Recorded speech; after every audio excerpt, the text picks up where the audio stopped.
This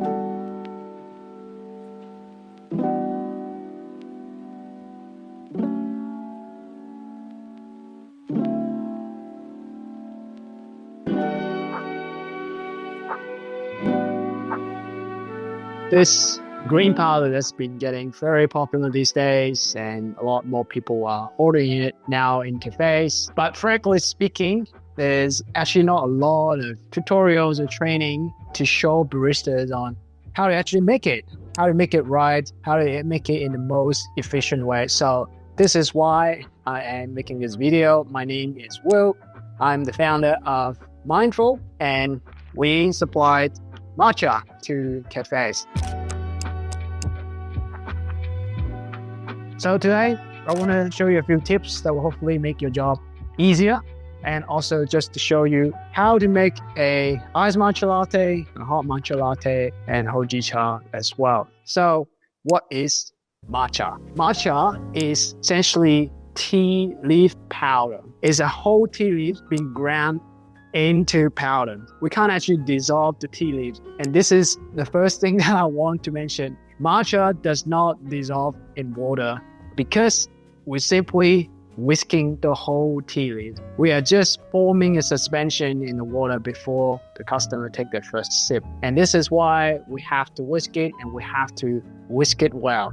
The second thing you need to know is that matcha is very delicate. We're talking about 5 to 10 microns. Just to compare that with coffee, which I believe is around 250 microns. These are very, very fine particles that's been grounded into very, very fine, almost like smoke. And that means there's a lot of surface area, and that's gonna really speed up the oxidation. It's gonna turn brown, and it's gonna oxidize, and it's gonna really alter the taste. It's gonna taste a bit fishy, seaweed, and then it's gonna taste very bitter as well. So as a cafe or as a barista, I think you have a very important job, because matcha drinkers, they have such a high expectation these days. You know, you probably have come across one of those customers just come in and ask about what powder you use, and they're staring at you on how to make it, because they make it at home a lot. And frankly speaking, right now as of today, the matcha quality in general in cafes are actually lower than what people can make at home. And I think it's because we just lack the training, and we also lack the tools. Matcha is a tea ceremony centric practice in Japan for hundreds of, if not thousands of years. And all these tools that we have these days are actually for tea ceremonies. Unfortunately, we do have to work with these tools that we have now, but a lot more tools are coming out to really speed up your job and to really make better matcha. Just like coffee, you have coffee machine, you can do different things with extractions and whatnot, but you really have an important job as a barista, because a lot of people are actually drinking a matcha latte as the first time, and that's probably very important to a lot of baristas. So I want to talk about a few common mistakes that I see after working with so many baristas. And as a customer as well, I'm walking to many cafes, and sometimes it hurts me to see a few things that's happening behind the counter. And the number one thing that I would say is the storage. Never ever put your matcha in a transparent container that is going to be right under the sun, because like I mentioned, matcha is very delicate. Sunlight, air, oxygen, obviously moisture is really going to alter the taste of your matcha, and probably more importantly, the color of it, because matcha drinkers, as soon as they see the color of the matcha, they're going to judge. If it's going to taste amazing, doesn't matter. If it looks a bit like brown, yellowish, oxidized matcha, they are going to walk away. Make sure you put your matcha in airtight containers. You can still leave that in the bag that we provide, but I will encourage you to, once you open it, find something like this where you can put that in, close it up, and you can easily access that as well. We also have something like this, which is pretty similar. The most important thing is that it's airtight. And this is why we only do 100 gram packs, because if you get a 1 kilo bags and you open that and you can't really finish that within 1 week, unfortunately, it is going to change in terms of quality and the taste and the color. So we insist on just supplying matcha in 100-gram bags for that reason. We want to make sure every time you open the bag, you're serving the best quality matcha that you have. Mistake number 2 is that they don't have the right ratio. Now, we also provide a barista guide with the ratio on it for different cup sizes. If the ratio is off, and this is a very common experience, I would say, maybe 7 out of 10 cafes that I go to, usually it would just taste too milky, meaning there's just simply not enough matcha in the drink. So the ratio for us is pretty simple. If you have, say, an 8-ounce cup, put 4 grams. If you have, say, a 12-ounce glass, you put 6 ounces. So just simply divide it by 2. And this is the ratio we found that works really well with Mindful Matcha. Making sure you have the right ratio, making sure that you always measure it, because consistency is everything. If one customer get a very weak matcha, they're probably not going to come back. So even if you have really good matcha, if it's not enough, it's going to taste very milky. The other thing that we experience a lot is just really clumpy. So I have seen with my eyes that someone try to whisk matcha with a spoon. That is not a recommended way to do it. I know this bamboo whisk might not seem like it belongs to a cafe, a high volume cafe, but they do the job because they break down the clump. The other thing that you can do is to sip your matcha before you whisk it. That is actually going to speed up your process because you're breaking down those really stubborn clumps. And so as soon as you whisk, they're gonna go away. Clumpy matcha is the last thing that customer want when they get to the bottom, get choke on their throat. And you're also not really extracting all of the flavor that is in this beautiful matcha. Wasting powder, you're not getting enough flavor. You're also providing a pretty bad sensory experience as well. So make sure you whisk your matcha well. The other mistakes that I see a lot is that baristas sometimes use hot boiling water. Once your water goes past 80 degrees, we're gonna extract a lot of the compounds. That tastes really bitter. I'll say if you really want to use hot water, do 70 degrees. But what we recommend here is to just simply use filter room temperature water. So the tools you need for matcha is actually pretty basic. There's no fancy machine right now to make matcha, and you can get that pretty much from anywhere these days. We do supply some of this. So the first thing that you need, a scale. So I'm sure you have that in a cafe. I'm not gonna walk you through why we need that. I'm sure you know the importance of that. Second thing that you need is definitely a whisk. So what I have here is a long handle purple bamboo whisk. So all of these whisks are made out of bamboo. And what that means is that they will break. And so we'll have to treat them, with love. And we also have to throw them away at some point because they do get moldy inside. You really want to make sure that you replace this maybe once a month, but obviously depending on how you treat your whisk. And so bamboo, you want to make sure you hydrate that before you use it. So just soak it in water. If you don't hydrate this, and you use it to whisk, it's gonna break very easily. And the last thing that people want is to have a little piece of bamboo in their matcha. I'm not lying, I actually have one before in my drink. Yeah, it was not pleasant. So make sure you hydrate your bamboo whisk. You can soak that in the water, just grab a cup. Next thing that you need is something to whisk with. So I actually recommend a simple measuring jug. It can be plastic. This one I have here is about 16 ounce. I would suggest getting something like 10 ounce or 12 ounce. And I would suggest getting something not as wide, but slightly taller. You really need that level of liquid in order for you to use this. Otherwise, it's going to splash everywhere. So it will allow you to actually use electric frother better. You can use a matcha bowl, a beautiful matcha bowl like this, but it doesn't really work well with this, with your frother. So most important thing is that it has a more rounded bottom. Couple other things, a sieve, which we touch on. Place that straight on top of your measuring jug. This is really gonna break down all of the clumps that you will see later, which will take you a lot longer if you try to whisk it away. One more thing is a little scoop. You don't have to use this, but this one we decided to get exactly 3 grams with this powder. If you have 6 grams, you just do 1-2 scoop. But again, this is our best friend. So I haven't touched on this one. This is gonna help us to speed things up as well. I'll show you in a second in the video when we make that matcha. You might be seeing this sitting around for a while. I personally don't really recommend using squeezy bottle. From a quality perspective, I have personally experimented with this. An overnight mixture tastes actually a lot worse. It tastes very fishy. The color looks slightly brown. If you really prioritize efficiency over everything, squeezy bottle might be an option. But make sure you finish that on the same day. And really make sure that you mix it well before you serve it. Because like I mentioned, we're just creating a suspension in the matcha. So things gonna sit at the bottom and you're gonna have very watery or concentrated mixture here. So now let's make a iced matcha latte. So first thing you want to do, get your scale, pop your measuring jug on it, and your sieve. Get your matcha.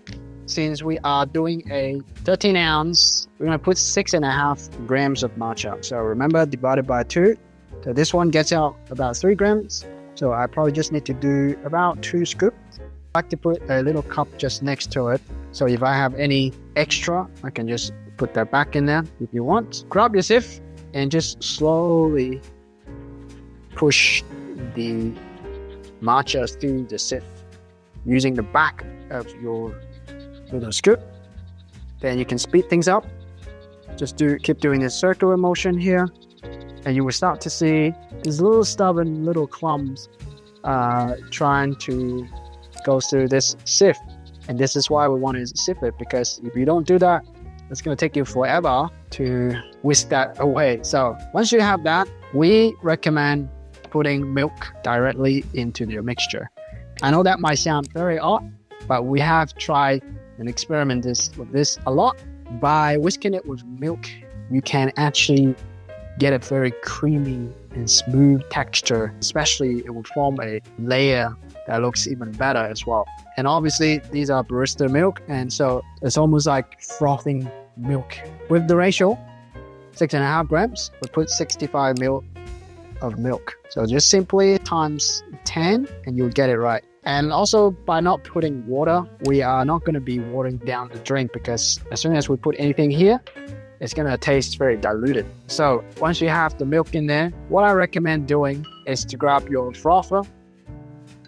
Start out in the lowest position so you don't splash everything at the top, and just really start off slow and just get everything into the mixture. We're simply just trying to get the big clumps and really froth it away. So this is gonna just speed things up a little bit, but we still need the whisk. So usually what I do, once I have that, there's still a lot on the edges. I'll just start out with a circular motion, and then I will just really get to the edges while moving my bowl or the measuring jug. Really try to get onto the edges. I'll just do circular motion back and forth, and then I can move my arm as well. So the goal here is to really break down all of the clumps. You don't really have to overdo it. I'll say the frothing with the frother, about 5 seconds. Then this whisk, typically around 20 seconds. You can probably do it with less if you're not making a big cup like this. So just make sure you check the bottom, no more clumps. That's very important. Then the next thing you can do is to put your milk. So again, scale, measure it. For this one, we're gonna put about 200 ml. All of the ratio will be provided. Then here comes my favorite part. Give it one last stir just to make sure you break all of the big bubbles. And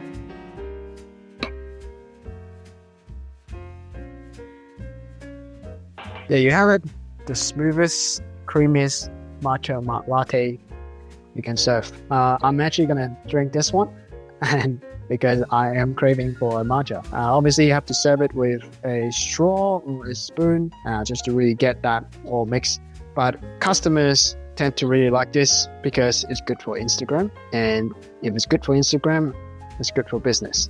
and that's very important. There you have it, the iced matcha latte.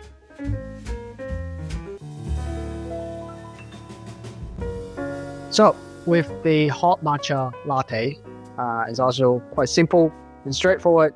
So I have this cup here, which I think is 8 or 6. Let's just call it 6 for now. Put that on the scale, the sieve, then 60 ounce will get 3 grams. So let's go straight in. Then again, you want to sift that. So as you can see, I'm actually whisking it in the cup. You can do the same because we don't really have enough liquid in the measuring jug. So we won't be using the frother. So I'm just trying to show you how to do that with the whisk. If you want to just do it straight in here. We got 3 grams here. Next thing you want to do, add room temperature water. 3 grams, 30 ml. So times 10. And you can see the importance of really having your matcha station and everything here. And just really make sure you always close it up because you want to really minimize the air that's getting into your matcha. Grab your hydrated whisk again and start whisking it away. I'll start off with a circular motion here, and later on I can show you how to do that on a measuring jug as well, but it's basically the same thing. You really want to just get all of the clumps, and because this cup has a very smooth and rounded bottom, it's actually quite easy to whisk it. So once we have all the big clumps in the water, I can then start to really whisk it a bit more aggressively, but you don't have to do it very hard. Just gently whisk it because we're not trying to break the whisk, we're just trying to break the clumps. And you might be wondering, what is the difference between hot and cold whisking? So hot whisking, which usually refers to 70 to 80 degrees water, it will really help you extract some flavor out of the matcha as well, but it will also increase the bitterness of the matcha too. It's a interesting thing to play with, I'll say. In general though, we really recommend doing cold whisk, which is room temperature water. You will tend to reserve a bit more sweetness, natural sweetness in the matcha. The other main reason why we recommend room temperature, because as soon as we say hot, we're gonna see hot boiling water going straight into the matcha, and that is the thing that we want to avoid the most. This one has been whisked. You can then just add your milk, froth your milk, and add it straight in. It's as straightforward as this. Really check if there's any clumps in here before you serve it. So there you have it, the hot matcha latte. As simple as this. Room temperature water for hot matcha, and then we use milk for iced matcha, and that's pretty much it. I just want to show you quickly the difference between a fresh matcha versus an oxidized matcha. You can see here they're in completely different color. Not to mention this one is going to taste very fishy and bitter as well. I definitely wouldn't want to drink this. Whereas this, you can really see this vibrant green. And to be honest, the color is almost as important as the taste. As I mentioned before, matcha drinkers, they look at the color of the matcha, and if it's not the green that they are after, or if it's not vibrant green, they know something is not right. So I just want to quickly also show you how to make hojicha latte. If you don't know what hojicha is almost like matcha, but it has been roasted, so it has a completely different taste profile. Hojicha is roasted before it's been ground to powder, and typically they use similar cultivars as matcha, but for those who are probably looking for something different than matcha, or they want something with lower caffeine, I usually drink this after 2 p.m. because caffeine does affect my sleep a little bit. So I'll drink this after 2 p.m. And I really like this chocolatey, toasty flavor. So if you haven't tried it, I highly recommend giving it a try. So I'm just gonna show you how we do it. We're just gonna make a hot hojicha latte. Very similar process. The main difference here is that hojicha has been roasted.